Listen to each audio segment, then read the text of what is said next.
जिंदा वायरस और बैक्टीरिया का प्रयोग कर बनाई जाती है वैक्सीन, इस तरह करती है काम। आपको यह जानकर ताज्जुब होगा, परंतु वैक्सीन बनाने के लिए वायरस मोलिक्यूल का ही प्रयोग किया जाता है। आज से लगभग 1.5 वर्ष कोरोना कोविड-19 वायरस संक्रमण का फैलना शुरू हुआ था।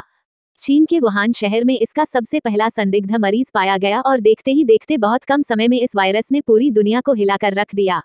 कोरोना की प्रथम लहर ने चीन, अमेरिका और यूरोप के कई देशों में भारी तबाही मचाई थी।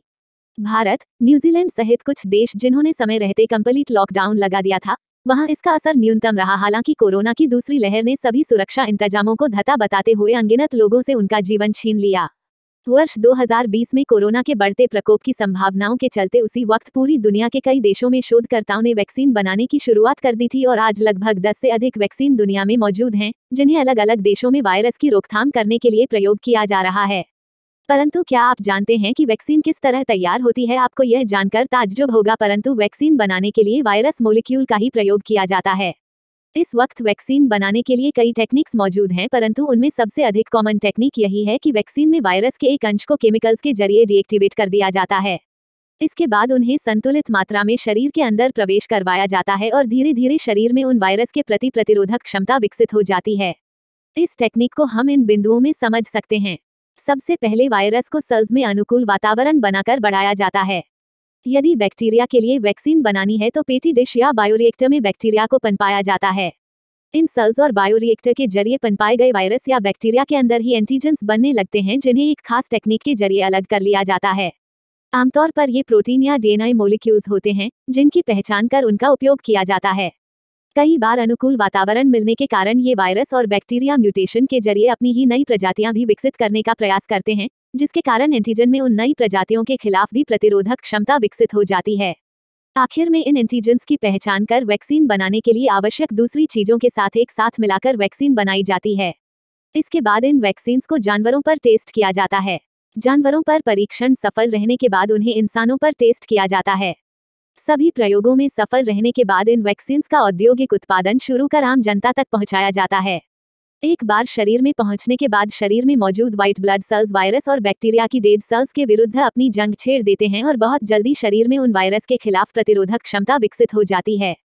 हेलो दोस्तों, भाइयों बहनों, स्वागत है आप सभी का एक बार फिर से भारत के number 1 news channel DLS news पर। तो आज तारीख हो गई है 6 जून 2021, दिन संडे, रविवार। बात करेंगे आज के मुख्य समाचार और टुडे ब्रेकिंग न्यूज के अपडेट वीडियो में नजर डालते हैं देश भर की तमाम बड़ी खबरों पर। कई राज्य सरकारों ने धीरे धीरे फिर से लॉकडाउन को हटाना शुरू कर दिया। कुछ और राज्यों में अनलॉक के प्रोसेस के तहत कुछ नई गाइडलाइंस हैं जो मैं आपको बताऊंगा। भारत के प्रधानमंत्री नरेंद्र मोदी सरकार की तरफ से भी देश के विकास को लेकर एक बड़ी योजना निकल कर आ रही है, आपको भी जरूर जाननी चाहिए। वहीं कोरोना वायरस पर एक और चौंकाने वाली खबर भी निकल कर आ रही है। इसके अलावा स्टूडेंट्स, छात्र छात्राओं के लिए भी एक अच्छी खबर है। सरकारी नौकरियों वगैरह को लेकर भी अपडेट जानेंगे अपन। मौसम समाचार भी जानेंगे। मौसम विभाग की चेतावनी आ रही है अगले 24 घंटों में किन किन राज्यों में मानसून की शुरुआत के साथ ही भारी बारिश की संभावना है। एक एक करके आज के 50 बड़ी ही महत्वपूर्ण यानी कि इंपोर्टेंट न्यूज अपडेट इस वीडियो में मैं आपको बताने वाला हूँ, तो बिल्कुल बने रहेगा मेरे साथ और एकदम पूरा लास्ट तक देखते रहिएगा। आपका बिना टाइम वेस्ट किए सीधे ले चलता हूँ पहली खबर में। देखिए आप, पंजाब, हरियाणा सहित इन 5 राज्यों में 2022 तक हर घर पहुंचेगा नल का पानी। केंद्रीय जल शक्ति मंत्रालय की तरफ से ये बात की जानकारी दी गई है। दरअसल हमारे भारत के पीएम मोदी ने 15 अगस्त 2019 को जल जीवन मिशन JJM की घोषणा की थी और इस योजना का लक्ष्य है साल 2024 तक देश के हर ग्रामीण घर में सुरक्षित पाइप से पीने का पानी उपलब्ध कराने का लक्ष्य इसमें रखा गया। लेकिन 5 राज्य जिसमें शामिल है पंजाब, हरियाणा, हिमाचल प्रदेश, जम्मू कश्मीर और लद्दाख, इनमें इस मिशन के कार्यक्रम में और ज्यादा तेजी लाई जाएगी और हर ग्रामीण परिवार को नल से पानी के कनेक्शन उपलब्ध कराए जाएंगे। और इसका लक्ष्य पहले जहां 2024 था उसको भी सरकार ने घटाकर 2 साल पहले यानी कि साल 2022 तक ही कर दिया। तो ये अच्छी बात है, इससे लाखों लोगों को पीने के पानी की सुविधाएं, व्यवस्थाएं अच्छी मिल सकेगी, है ना। और चलिए बात करें अगली बड़ी खबर में। देखिए आप, मध्य प्रदेश में शिवराज सरकार का एक बड़ा फैसला निकल कर आ रहा है कि अब पौधा लगाने पर ही मिलेगी बिल्डिंग की परमिशन। दरअसल कल ही विश्व पर्यावरण दिवस था, आपको पता होगा, और इस मौके पर मध्य प्रदेश की शिवराज सरकार ने एक अहम फैसला लिया और इस फैसले के तहत मध्य प्रदेश में अब किसी भी तरह के बिल्डिंग निर्माण की अनुमति तभी मिलेगी जब पेड़ लगाए जाएंगे। अंकुर कार्यक्रम के तहत ये एमपी यानी कि मध्य प्रदेश के पूरे राज्य में एक नया नियम शुरू कर दिया गया है कि अब आप नया मकान का काम शुरू करोगे या बिल्डिंग वगैरह बनाने का काम शुरू करोगे ना, तो सबसे पहले आपको एक पेड़ लगाना होगा, तभी आप काम शुरू कर पाओगे, है ना। वहीं कल इन्वायरमेंट डे के मौके पर भारत के प्रधानमंत्री नरेंद्र मोदी ने भी एक बहुत ही अच्छी योजना बनाई। देखिए, पीएम मोदी का बड़ा ऐलान है कि इससे हर किसान बन सकता है लखपति। जी हाँ, खेती करने वाला भी इस सरकार की योजना से लखपति बन सकता है। अब आप ये सोच रहे होंगे कि आखिर ये कौन सी योजना है, तो मैं आपको बता दूं, गवर्नमेंट ने एथेनॉल ब्लेंडेड पेट्रोल के टारगेट को लेकर अपने लक्ष्य में बदलाव किया। जहां दोस्तों पहले सरकार की प्लानिंग के मुताबिक साल 2030 तक भारत के ईंधन में 20% इथेनॉल मिक्स्ड पेट्रोल का लक्ष्य रखा गया था, पहले साल 2030 तक, राइट। तो इस लक्ष्य को अब 5 साल जस्ट सरकार ने पहले कर दिया, यानी कि अब 2025 तक ही ये टारगेट रखा गया कि हमारे देश में जितना भी पेट्रोल ईंधन वगैरह है ना, डीजल वगैरह, उन सब में 20% इथेनॉल मिक्स्ड पेट्रोल मिलाया जाए। अब क्योंकि दोस्तों भारत जो है वो दुनिया का तीसरा सबसे बड़ा तेल आयातक देश है, यानी कि दुनिया में तीसरे नंबर का देश है जो सबसे ज्यादा पेट्रोल और डीजल को दूसरे देशों से मोल लेता है, आयात करता है ना। तो अब इतने आयातित तेल का अगर 20% पार्ट जो कि इथेनॉल मिक्स्ड करेंगे हम, वो अगर भारत में ही बनना शुरू हो गया तो फिर हमें 80% तेल ही आयात करने की जरूरत पड़ेगी ना, जहां अभी हम 100% आयात करते हैं, राइट। गणित को समझ रहे हो ना। तो ये 20% जो एथेनॉल बनेगा ना दोस्तों, ये किससे बनता है? ये गन्ने से बनता है। और गन्ने से मतलब कि किसान भाई लोग गन्ने की खेती करके ज्यादा से ज्यादा मुनाफा कमा सकते हैं, क्योंकि सरकार ने अब इसके लक्ष्य को 5 साल जस्ट पहले कर दिया। 2025 तक भारत के ईंधन में 20% इथेनॉल मिक्स्ड पेट्रोल बिकना शुरू हो जाएगा। तो इसीलिए पीएम मोदी ने कल ही वर्ल्ड इन्वायरमेंट डे के मौके पर किसानों को भी कहा कि आप गन्ना की खेती करके डबल बेनिफिट वगैरह कमा सकते हैं ना। तो ये सरकार की प्लानिंग है, उम्मीद है आपको जरूर समझ में आई होगी। अगली बड़ी खबर देखिए, 5G और कोरोना को लेकर सरकार ने एक बार फिर से एक बयान जारी किया और लोगों के काम की बात बताई है। दरअसल आपने बहुत बार मीडिया में ऐसी खबरें देखी होगी कि 5G नेटवर्क जो है वो इंसानों के स्वास्थ्य और इकोसिस्टम के लिए नुकसानदायक है। हाई कोर्ट में भी ऐसी याचिका वगैरह दायर की गई। यहाँ तक कि दोस्तों आपने इस महामारी के दौर में कई असामाजिक तत्वों के द्वारा सोशल मीडिया पर यह अफवाह भी देखी होगी कि कोरोना भी फैलने की वजह जो 5G नेटवर्क की टेस्टिंग वगैरह है, तो ऐसा कुछ भी नहीं है। गवर्नमेंट ऑलरेडी इस पर क्लियरिफिकेशन जारी कर चुका है और अब तो सूचना एवं प्रसारण मंत्रालय ने और कुछ फैक्ट जारी किए हैं, माइथ और फैक्ट जो आपको जरूर जान लेने चाहिए। 5G से किसी भी तरह का कोविड-19 से कोई लिंक नहीं है, कोई लेना देना नहीं है। कोरोना फैलने के पीछे 5G का कारण जो है वो नहीं है, ठीक है ना। और बाकी तो दोस्तों जहां तक बात आती है इंसान के स्वास्थ्य को नुकसान देने की, इकोसिस्टम के लिए नुकसान देने की, तो वो तो 2G 3G 4G भी है। जनरली सभी नेटवर्क जो है वो रेडियो एक्टिव तरंगे वगैरह और थोड़ा बहुत रेडिएशन तो सारे नेटवर्क फैलाते ही हैं। मतलब 5G का ऐसा कोई स्पेशल रोल नहीं है कि इंसानों के लिए, स्वास्थ्य के लिए ऐसा खतरनाक वगैरह वगैरह। हाईकोर्ट में याचिका लगाने वाली जूही चावला पर हाईकोर्ट ने इस बात को लेकर 20 लाख रुपए का जुर्माना भी लगाया, समझ रहे हो ना। तो उम्मीद है आपको ये सारी चीजें क्लियर हो गई होगी। अब अगली बड़ी खबर देखिए, इनकम टैक्स वगैरह भरने वालों के लिए अच्छी खबर है। टैक्स पेयर्स के लिए खास सुविधा शुरू हो रही है। अब आप मोबाइल से ही अपना रिटर्न भर पाएंगे। दरअसल 7 जून से हमारे देश में इनकम टैक्स का नया पोर्टल शुरू होने जा रहा है और अब आपको मोबाइल से भी इनकम टैक्स रिटर्न भरने की सुविधा मिल सकती है इस नए अपडेटेड पोर्टल में। इनकम टैक्स डिपार्टमेंट ने इस पोर्टल का नाम रखा है ई-फिलिंग 2.0 और उम्मीद है इनकम टैक्स से संबंधित कई सारे एक्स्ट्रा फैसिलिटीज आपको इस पोर्टल पर देखने को मिलेगी। पोर्टल होगा www.incometax.gov.in और इसके रिगार्डिंग आपको एक मोबाइल एप्लीकेशन भी मिल जाएगा। ओके, और चलिए बात करें अगली बड़ी खबर। देखिए, राशन कार्ड से जुड़ा एक काम बहुत ही अच्छा आसान हो चुका है अब आपके लिए। अब घर पर बैठकर अपने मोबाइल से राशन कार्ड में आप नाम जोड़ पाएंगे। अपने परिवार के कोई नए मेंबर का नाम वगैरह अगर आप राशन कार्ड में दर्ज करवाना चाहते हैं ना, तो ये सुविधा भी अब सरकार ने ऑनलाइन ही कर दी है। फिलहाल ये फैसिलिटीज यूपी गवर्नमेंट से शुरू की गई है, पूरे देश में धीरे धीरे आपको देखने को मिल जाएगी। fcs.up.gov.in इस पोर्टल पर जाना आपको और एड न्यू मेंबर करके आप अपने राशन कार्ड में डायरेक्टली यहाँ पर ऑनलाइन मेंबर जोड़ सकते हैं। और इसके लिए आपको अपने मेंबर की फोटो, उसका आधार कार्ड और उससे जुड़े कुछ जरूरी दस्तावेज ऑनलाइन अपलोड करने पड़ेंगे। बच्चे का जन्म प्रमाण पत्र, बच्चे के माता पिता दोनों का आधार कार्ड वगैरह, और आप ऑनलाइन ही अपने किसी बच्चे बच्ची को राशन कार्ड में जोड़ सकते हैं। ओके, साथ ही अगली बड़ी खबर देखिए आप। खुशखबरी है, राजस्थान में होगी 8000 से अधिक पुलिस कांस्टेबल की भर्ती। 10वीं पास वालों के लिए खास मौका है। जी हाँ, आखिरकार राजस्थान के मुख्यमंत्री अशोक गहलोत ने गृह विभाग के इस प्रस्ताव पर मुहर लगाई दी है, जिसमें 8438 पदों पर पुलिस कांस्टेबल की भर्ती की जाएगी। इसके तहत साल 2021-22 और 22-23 में पुलिस कांस्टेबल की बम्पर वैकेंसीज आएगी। ये प्रस्ताव बजट 2021-22 के दौरान मुख्यमंत्री अशोक गहलोत द्वारा की गई घोषणा के तहत तैयार किया गया और आखिरकार फाइनली इसको मंजूरी मिल चुकी है। 2 सालों में 4-4 हजार के लगभग पुलिस कांस्टेबल की भर्तियां जो है वो की जाएगी। तो आप भी तैयार रहिएगा दोस्तों। अगर आप भी पुलिस वगैरह भर्ती में तैयारी के लिए मेहनत कर रहे हैं तो आपको मेनी बेस्ट ऑफ लक हमारी DLS न्यूज टीम की तरफ से। फिलहाल देखिए आप अगली बड़ी खबर। उत्तर प्रदेश में अब एक नया नियम लगा दिया गया कि 45 से ज्यादा उम्र के व्यापारियों को दुकान खोलने के लिए लगवानी होगी वैक्सीन। बिना वैक्सीनेशन के वो दुकान ही नहीं खोल पाएंगे। यूपी में बुलंदशहर जिले से ये प्रशासन की ओर से नियम शुरू किया गया। यहाँ व्यापारियों, ई रिक्शा चलाने वाले जो 45 साल से ऊपर के लोग हैं ना, उनको वैक्सीन लगाना जरूरी होगा। साथ ही अगली बड़ी खबर देखिए। दुनिया में दोस्तों वुहान जैसी 59 प्रयोगशालाएं हैं और ये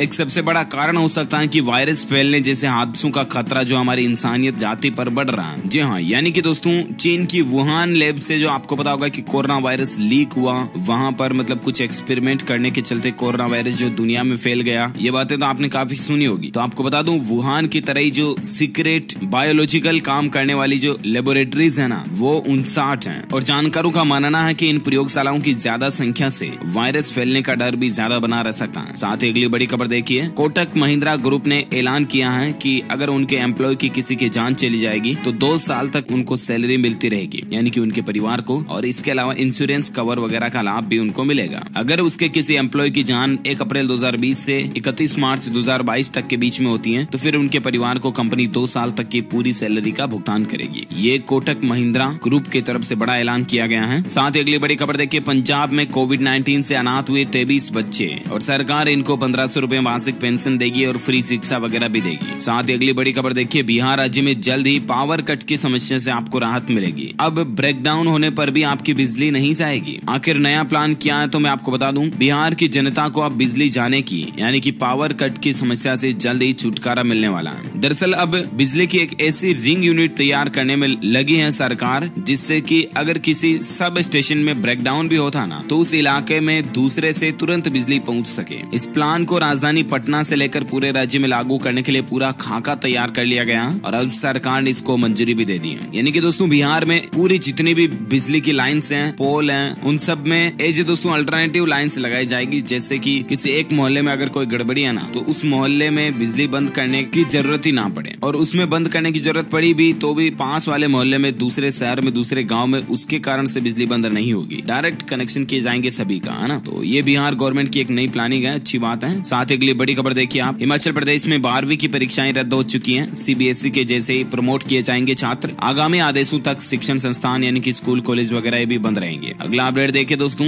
एक इस तरह के केस की सुनवाई के दौरान सुप्रीम कोर्ट ने अहम टिप्पणी की कि जब एक लड़का और लड़की कमरे में बंद होते हैं ना तो फिर क्या होता है, गलत बात, गंदी सोच, आप गलत उल्टा सोच रहे हैं। हालांकि मामला कुछ ऐसा ही है। एक महिला ने एक आदमी पर आरोप लगाया कि उसने उसके साथ कुछ जबरदस्ती वगैरह की, ऐसा वैसा किया। लेकिन अब सुप्रीम कोर्ट ने उस आदमी की जमानत को लेकर एक अहम टिप्पणी की, कमेंट जो किया ना, वो देखिए जरा क्या किया। सुप्रीम कोर्ट ने मौखिक टिप्पणी में कहा कि ये मामला साधारण मानवीय व्यवहार का लग रहा है। अगर एक आदमी और औरत कमरे में बंद हैं और आदमी आग्रह करता है और महिला अगर उसे एक्सेप्ट करती है, स्वीकार करती है, तो फिर क्या हमें और कुछ करने की जरूरत है। लेकिन साथ ही सुप्रीम कोर्ट ने यह भी कहा कि हम जो ये टिप्पणी कर रहे हैं ना वो सिर्फ बेल कैंसिलेशन के संदर्भ में है, यानी कि जमानत रद्द करने के संदर्भ में है, और हम अभी इस मामले पर, इस मसले पर व्यापक सहमति के बारे में कुछ नहीं कह रहे हैं। तो इस केस पर इस तरह का बयान सुप्रीम कोर्ट की तरफ से हमें देखने को मिला। साथ ही बड़ी खबर देखिए। EPF अकाउंट से आधार लिंक करना अनिवार्य है, वरना आपके PF से संबंधित कई सारे काम जो पेंडिंग रह सकते हैं। तो आपकी जानकारी के लिए बता दूं, अब सरकार ने जो है PF खाते से आधार लिंक को करना अनिवार्य कर दिया इसी महीने से, ठीक है ना। तो आप ऑनलाइन भी कर सकते हैं प्रोविडेंट फंड पोर्टल के जरिए। इसके लिए आपको पोर्टल पर जाना है, EPFindia.gov.in पोर्टल जो है उस पर आपको UAN नंबर और पासवर्ड डाल के लॉगिन करना है। फिर एड KYC के जरिए आप अपने आधार कार्ड वगैरह को अपलोड करके ऑनलाइन लिंक कर सकते हैं। वैसे आपकी जानकारी के लिए बता दूं, भारतीय स्टेट बैंक यानी कि SBI ने भी अपने कस्टमर्स को आगाह किया कि 30 जून से पहले आप अपनी KYC कंप्लीट कर लें, वरना आपके खाते में लेन देन से संबंधित कुछ समस्याएं आ सकती हैं। यानी कि 30 जून तक आप अपने SBI के बैंक खाते से भी आधार, पेन वगैरह कुछ जोड़ लें, KYC ऐड कर लें, ठीक है ना। साथ ही अगले अपडेट में बात करें आज के मौसम समाचार को लेकर, तो देखिए आप, तमिलनाडु, कर्नाटक के तटीय इलाकों में आज मानसून पहुंच जाएगा। मुंबई में 2-3 दिन में मानसून दस्तक देने की संभावना है। राजस्थान के अंदर देखिए दोस्तों, राजस्थान बाड़मेर में 4 दिनों में तीसरा रेतीला बाउंडर तूफान देखा गया। तेज अंधड़ के बाद शिव उपखंड के कई गाँवों में बूंदाबांदी भी हुई है। वहीं महाराष्ट्र में भी मानसून ने दस्तक दे दी है। तटीय इलाकों में बारिश बरसना शुरू हो चुकी है। संपूर्ण संपूर्ण भारत का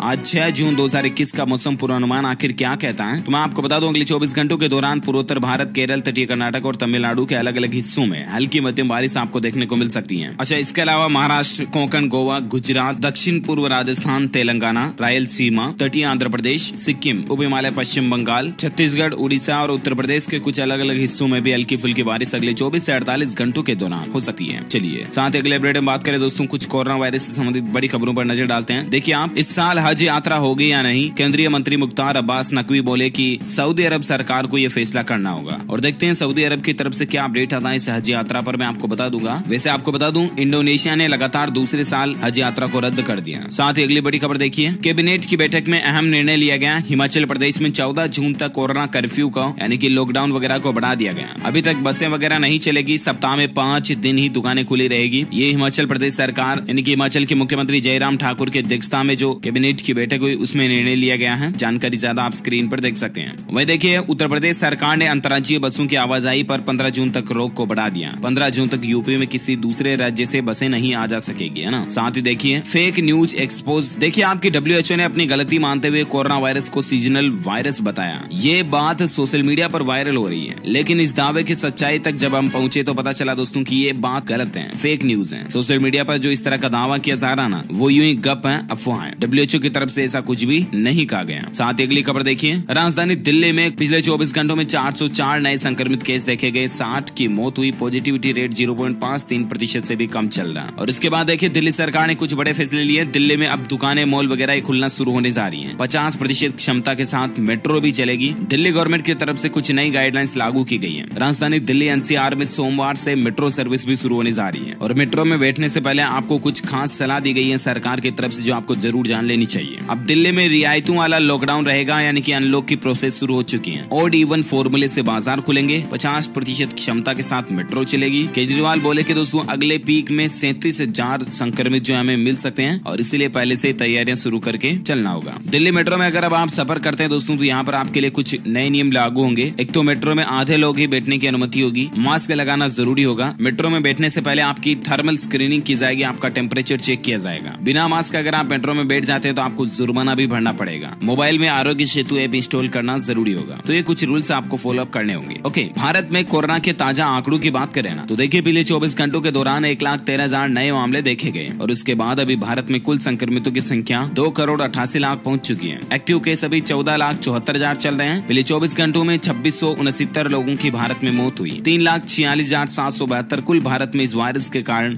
मरने वाले लोगों की संख्या पहुंच चुकी है। ओके, तो ये तो रहा भारत में ताजा कोरोना का डेटा, राइट। और आइए अब देश से जुड़ी कुछ और हेडलाइंस न्यूज में आपको फटाफट से बता देता हूँ। देखिए, कल ही मुख्यमंत्री योगी आदित्यनाथ का बर्थडे था, लेकिन PM मोदी और अमित शाह ने भी उनको ट्विटर पर उनके जन्मदिन की बधाई नहीं दी। इसके पीछे खास वजह ये है दोस्तों कि अभी हमारे देश में कोरोना महामारी का मसला चल रहा, और इसलिए यूं समझ सकते हैं कि दुख का माहौल है, चारों तरफ दुख की घड़ियां चल रही हैं। और इसलिए PM मोदी जो आजकल किसी पर्सनल व्यक्ति को बधाइयां देना, कांग्रेट्स करना बंद कर चुके हैं। हालांकि देश को जरूर वो त्योहारों वगैरह की बधाई देते हैं, लेकिन पर्सनल को नहीं, इसलिए उन्होंने फोन पर ही उनको बधाई दी। साथ ही अगली बड़ी खबर देखिए, सरकारी अस्पतालों में अब डॉक्टरों का प्रेशर कम होगा। यूपी में मैनेजमेंट के लिए MBA पास युवाओं को दिया जाएगा मौका, यानी कि हॉस्पिटलों में मैनेजमेंट वगैरह के लिए जो युवक MBA क्लियर कर चुके हैं ना, उनको यूपी गवर्नमेंट अब मौका देगी। इससे युवाओं को भी फायदा होगा और अस्पतालों में मैनेजमेंट भी अच्छा रहेगा। साथ ही अगली खबर देखिए, दिल्ली सरकार की घर घर राशन योजना को झटका लगा। केंद्र सरकार ने इस योजना पर फिलहाल रोक लगा दी है, क्योंकि केंद्र सरकार का कहना है कि दिल्ली गवर्नमेंट ने इस योजना को पहले शुरू कर दें, जबकि अगले सप्ताह इस योजना को केंद्र से शुरू करने की प्लानिंग थी। ओके, साथ ही अगली बड़ी खबर देखिए कि दुनिया की सबसे महंगी वस्तु कौन है, क्या है, तो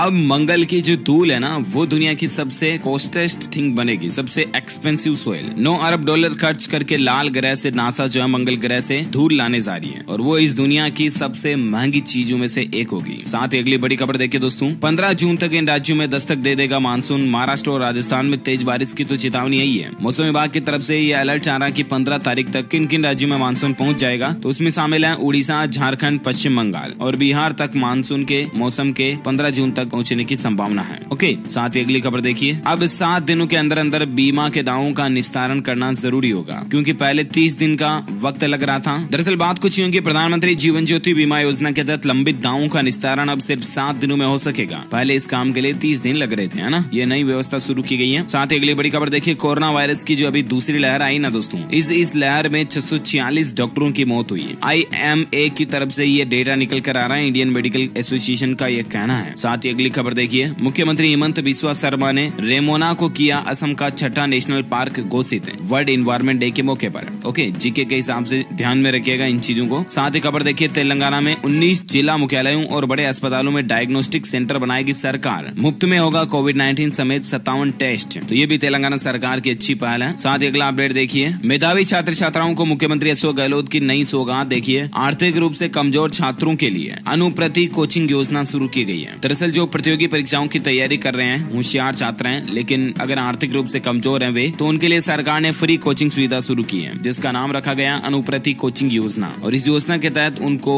प्रोफेशनल कोर्सेज के साथ साथ कॉम्पिटिटिव एग्जाम की कोचिंग जो है बिल्कुल फ्री में दी जाएंगी। राजस्थान सरकार की ये प्लानिंग है। जिनके परिवार की सालाना आय 8 लाख रुपए से कम है, ऐसे विद्यार्थी इस योजना के लिए पात्र होंगे। ओके, अगली बड़ी खबर देखिए, कोरोना के चलते CA फाउंडेशन एग्जाम की डेट आगे बढ़ चुकी है। 24 जुलाई को यह परीक्षा होनी। Institute of chartered accountant of India की ओर से CA फाउंडेशन एग्जाम को अब आगे बढ़ा दिया और इंस्टीट्यूट का कहना है कि नेक्स्ट डेट जो है एग्जाम की। ओके, साथ ही खबर देखिए, तमिलनाडु बोर्ड ने भी 12वीं की परीक्षाओं को रद्द कर दिया। मुख्यमंत्री ने नीट रद्द करने की मांग भी उठाई है, नीट एग्जाम को भी कैंसिल करने की प्लानिंग बन रही है। साथ ही खबर देखिए, 50,000 तक बकाया संपत्ति कर 31 अगस्त तक जमा करने पर अधिभार माफ रहेगा। ये मध्य प्रदेश सरकार की तरफ से प्रॉपर्टी टैक्स को लेकर एक नई छूट दी गई है। कोरोना संक्रमण काल में अपनी आर्थिक स्थिति सुधारने के लिए नगरीय विकास एवं आवास विभाग ने विभिन्न करों की बकाया राशि को 31 अगस्त तक जमा कराने पर जो एक्स्ट्रा पेनल्टीज है ना, अधिभार, उनमें छूट देने का निर्णय लिया गया। किसी पर संपत्ति कर के 50,000 रूपए बकाया है तो उनका 100% अधिभार जो माफ किया जाएगा। ये मध्य प्रदेश में प्रशासन की तरफ से ऐलान किया गया। साथ ही अगली खबर देखिए, अब लैपटॉप, डेस्कटॉप, फोन और टेबलेट सब में एक साथ चल पाएगा व्हाट्सएप। फास्ट प्लेबैक फीचर जो लॉन्च हो चुका। दरअसल टेक्नोलॉजी को लेकर अच्छी खबर देखिए, अब इस समय व्हाट्सएप को लैपटॉप में चलाना हो या डेस्कटॉप में चलाना हो, आपको व्हाट्सएप वेब के जरिए लॉगिन करना होता है अभी तक। लेकिन अगर मेन डिवाइस यानी कि जिसमें आप व्हाट्सएप अकाउंट चला रहे हैं ना, उसमें अगर इंटरनेट ना हो तो फोन, डेस्कटॉप या लैपटॉप में भी आपका व्हाट्सएप अकाउंट नहीं चलता, राइट। ऐसे में व्हाट्सएप अपने यूजर्स के लिए कमाल का फीचर पेश करने जा रहा है, जिसका नाम होगा मल्टी डिवाइस सपोर्ट। कहने का मतलब अब जरूरी नहीं कि एक डिवाइस में, मोबाइल में आपके इंटरनेट कनेक्ट होना जरूरी होगा, ऐसा नहीं है। आप अपना व्हाट्सएप को सीधा लैपटॉप में भी चला पाओगे, सीधा डेस्कटॉप में भी चला पाओगे, है ना। तो ये नई सुविधा आपको बहुत जल्द मिलने से आ रही है। अगली खबर देखिए, GST कलेक्शन में बड़ी गिरावट देखी गई है। मई का जो महीना लास्ट मंथ था ना, उसमें GST कलेक्शन रहा 1.02 लाख करोड़ रुपए, जबकि लगातार 8वें महीने 1 लाख करोड़ से ज्यादा का GST कलेक्शन रहा। लेकिन फिर भी दूसरे महीनों की तुलना में काफी कम कलेक्शन देखने को मिला, क्योंकि मई से पहले अप्रैल में 1.41 लाख करोड़ रुपए था, जो 1.02 रह गया। जस्ट ये ग्राफ में आप डेटा और आंकड़ा भी देख सकते हैं 2020 और 21 के कुछ महीनों का GST कलेक्शन का हिसाब किताब। ओके, इसी कड़ी में ये आज दिन भर की तमाम बड़ी खबरें, मुख्य समाचार, टुडे ब्रेकिंग न्यूज का अपडेट वीडियो ये फिनिश होता है। वैसे आप मुझे नीचे कमेंट करके बताइए कि GST की फुल फॉर्म क्या होती है, कमेंट करके बताइए। जो लोग इसका सही जवाब इस वीडियो के नीचे कमेंट बॉक्स में देंगे, वो रैंडमली सेलेक्ट किए जाएंगे हमारी DLS न्यूज टीम की तरफ से, और आप जीत सकते हैं एक शानदार सरप्राइज गिफ्ट, जो कि गिव अवे के रूप में आप तक पहुंचे दिया जाएगा। इसी के साथ ही अगर आपको ये वीडियो अच्छा लगा तो इसे लाइक करना, शेयर भी करना अपने दोस्तों के साथ फेसबुक और व्हाट्सएप पर। और हाँ, आप हमारे चैनल DLS न्यूज को सब्सक्राइब करके बेल आइकॉन भी जरूर दबा देना, ताकि आपको रोजाना के ताजा अपडेट्स तुरंत आपके मोबाइल पर मिलते रहेंगे। ओके, मिलेंगे अगले नेक्स्ट अपडेट में, तब तक के लिए thank you, take care, good bye, जय हिंद, जय भारत, वंदे मातरम।